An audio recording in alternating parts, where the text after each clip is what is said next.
The presenter for the high-speed rail project Then we're going to go right back to item number 4. Receive a presentation from the High-Speed Rail Authority regarding the California High-Speed Rail Project. Thank you, Mr. Mayor, council members. My apologies for being late. Ben Trapos is Northern California Regional Director for the California High-Speed Rail Authority. Traffic being what it is, somebody really ought to build a train. I just want to briefly take you through an update of where we are with our project. As you may know, we're in the midst of completing an environmental review and achieving ultimately an environmental clearance for the project from San Francisco all the way to Merced.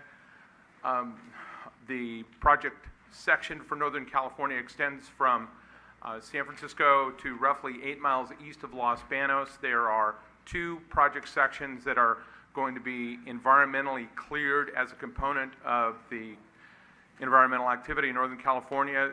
One section extending along the peninsula from downtown San Francisco to downtown San Jose, and then the second roughly 84-mile corridor from downtown San Jose to just east of Los Banos, roughly 8 miles east of Los Banos, connecting to the Central Valley Y section, which is currently under construction, connecting to the Central Valley alignment that extends from Merced to Bakersfield. Next slide, please.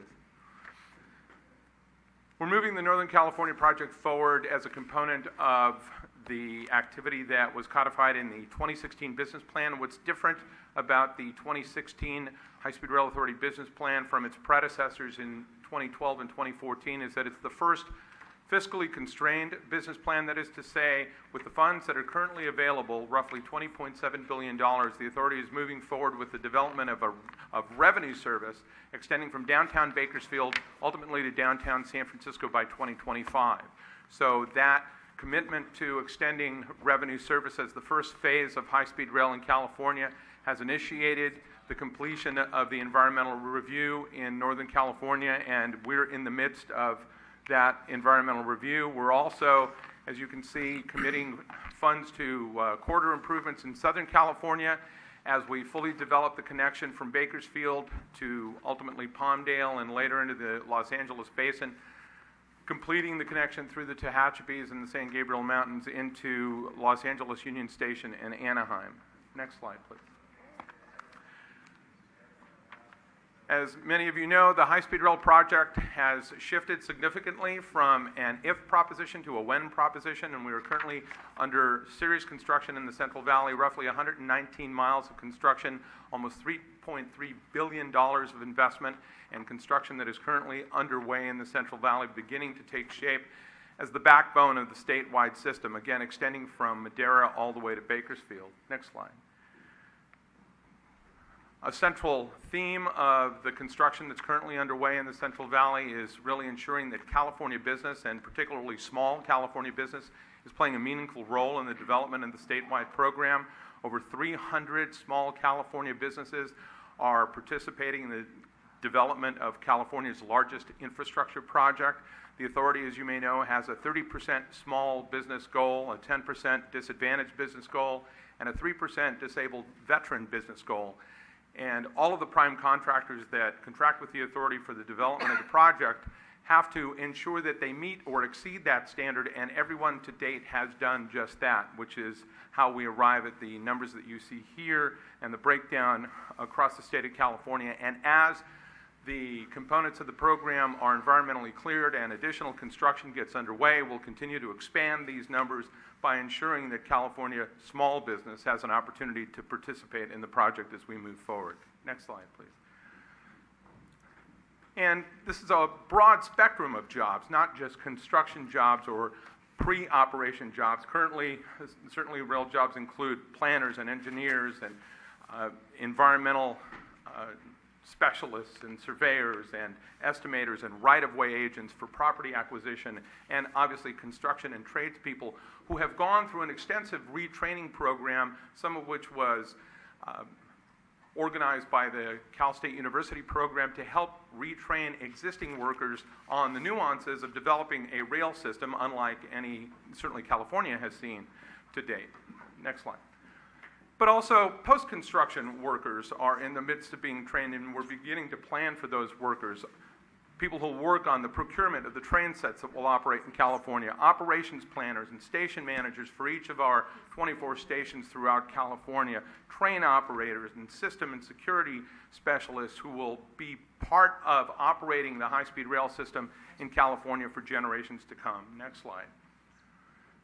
Just a brief update on where we are with the San Francisco to San Jose project section here along the peninsula. Next slide, please.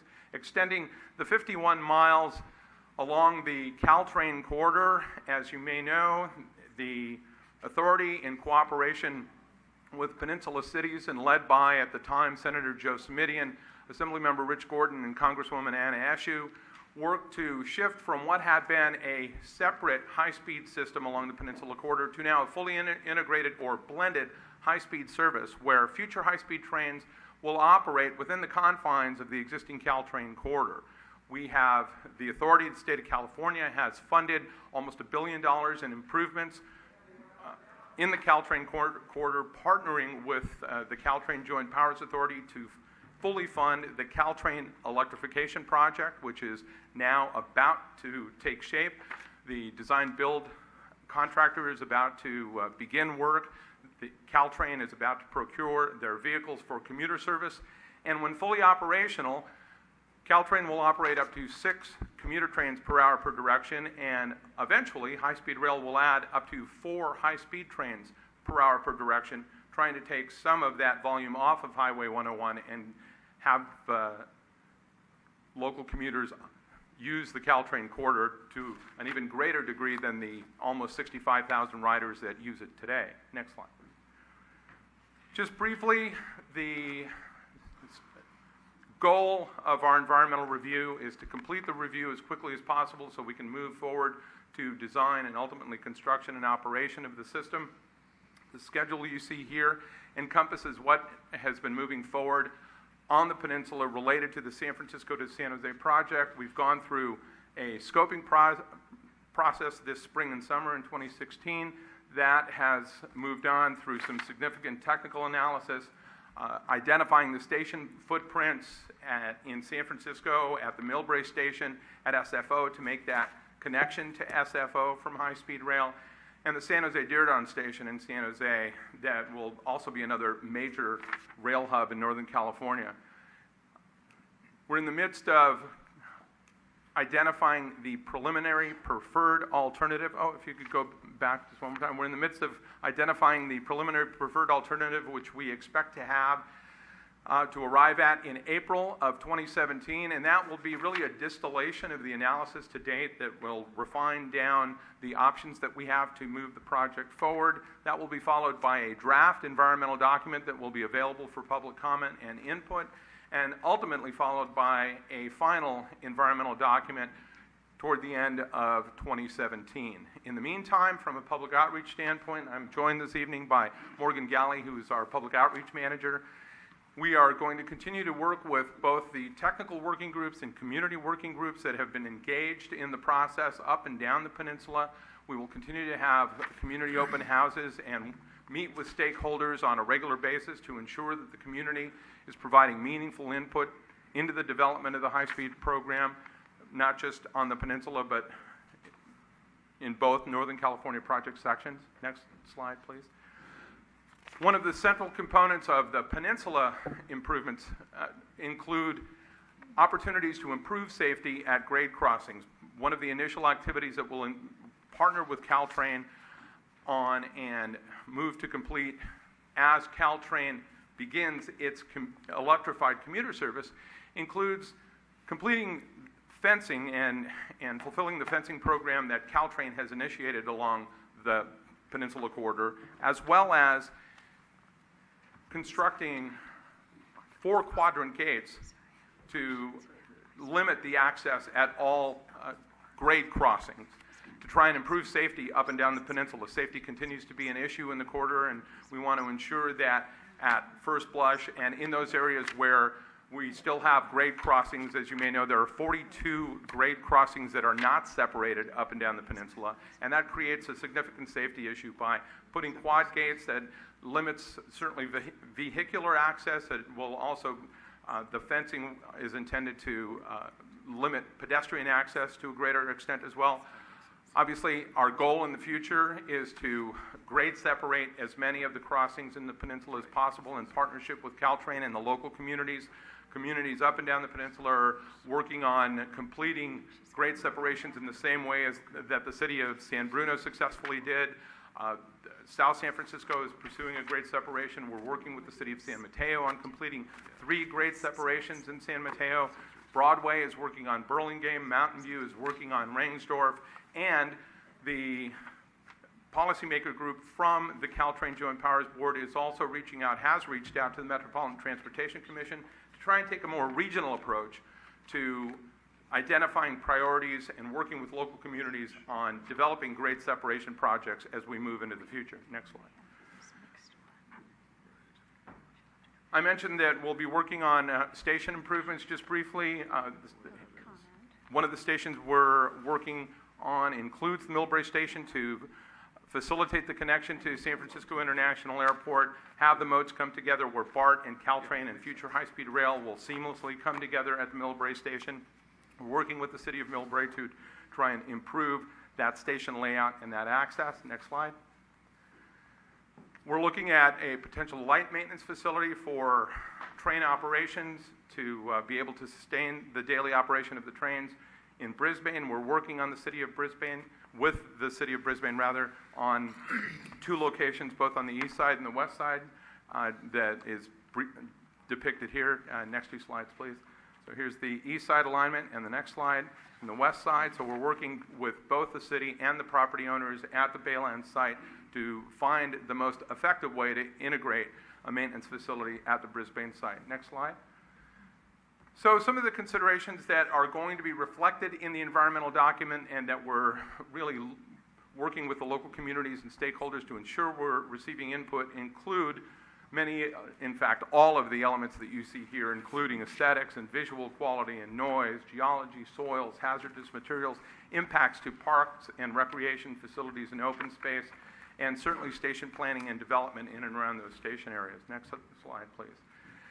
And an important component, next slide, of this entire effort, it really is community outreach, to have an opportunity to spend time with you this evening and as often as possible to ensure that the community is fully aware of what the project entails, how it's going forward, what the schedule is, opportunities for public participation and input to the project. We've had significant outreach to date, and we will be continuing our technical, community, and open house meetings in January as we move the project forward. Next slide. And importantly, we want to hear from you. So we want to continue rather to reach out to the local community.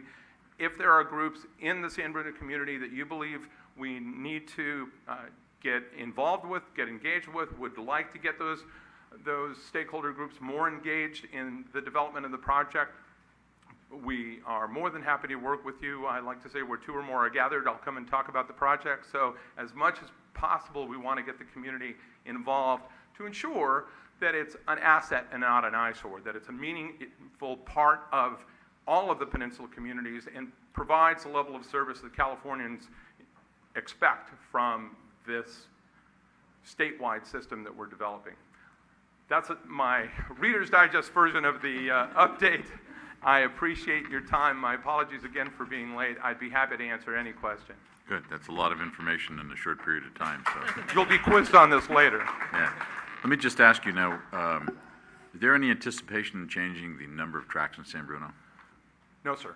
No. You know, again, the goal of the blended service, and we're finding as we are acquiring data through our environmental analysis, that we are going to be able to be very successful at staying within the friendly confines of the existing Caltrain corridor.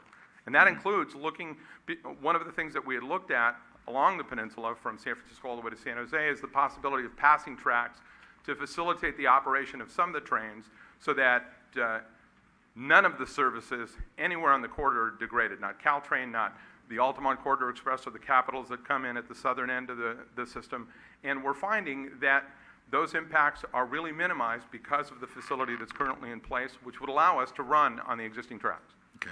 We went through an awful lot of heavy impact construction over Yeah. the last number of years to get the grade step done, and I just want to make sure our citizens know that we're not going to have to go through that again. So, No, we are working very hard not to do that. And more broadly, those sorts of impacts are not a benefit to the statewide program. We have to be good stewards of taxpayer dollars as well, and in trying to implement the statewide system, any additional work or impact or property acquisition, right-of-way acquisition has a significant impact on the bottom line of the statewide system that we need to work very hard to minimize. all right, Connie? I was just going to clarify, so specifically you're saying no passing tracks in San Bruno? No, not that we've identified at the moment, and I don't believe they are being, any of the permutations of passing tracks that we're considering, I don't think include San Bruno. Okay, All right. great. Anything else? Thank you. I Ken? think you heard a no there, Connie. I'm Bel- glad believe me, to have that answer. I'd just like to comment, and it's good to see Ben again, as the city's representative on the, with Caltrain and the other bodies. You would have heard from me if there was any talk about any passing tracks, and I know that was a concern way back when, and so I think we've got our grade separation. San Bruno, our main concerns are going to be, with electrification coming and how that's going to look and how that's going to be implemented, and then it's just a matter of how the trains get coordinated and they come through our town. Best of luck to you. Thank you, Council Member. And I really do want to commend the city on their effort on the San Bruno grade crossing. You've certainly led the way for the rest of the peninsula. I'm sure you've seen the benefits of the grade crossing here. Other communities are beginning to move in that direction, but it was very much a long road to hoe, and I appreciate the challenges that you went through, which is part of what makes it so difficult for the rest of the peninsula communities to pursue. But the outcome is certainly worthwhile. So you've provided a great template for that. Great. Thank you very much.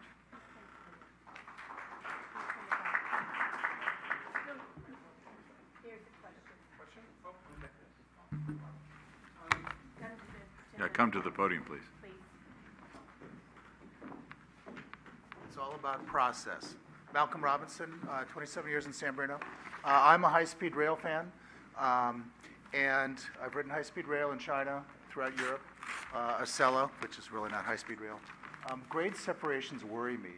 At San Bruno, we still have one grade crossing, and a lot of towns are opposed to that. It really is going to slow trains down and create a safety issue. So are cities moving in that direction? Well, several are, as I mentioned. San Mateo is in the midst of doing 3. Burlingame is looking at Broadway. There are several other cities. City of Mountain View. Skip to that. Sure. Sorry. Several cities have moved in that direction. Broadway in Burlingame, South San Francisco at Linden, Mountain View at Rangsdorf, and very unusually, the city of Mountain View has moved to close the Castro Street crossing, to close it, not to grade separate it, but just to limit vehicular access and to provide a pedestrian undercrossing, to provide pedestrian and bicycle access, which is very unusual for most cities. But part of the challenge for any of the cities along the peninsula, and my own favorite example is 1st Street to 5th Street in downtown San Mateo, where you virtually have a crossing every block and along with a frontage road and a driveway on every side of those crossings. So trying to grade separate a section like that is very challenging. It could be significantly costly. As a rule, the Federal Railroad Administration doesn't require grade separations until the trains operate at 125 miles an hour. In the peninsula, and as in most urban settings, trains would operate at no more than 110 miles an hour. Okay. Thank you. Thank you very much. Before we get on to number 8, I just want to say, you want to speak on this item? This isn't a question, but it's a comment. Well, you have to.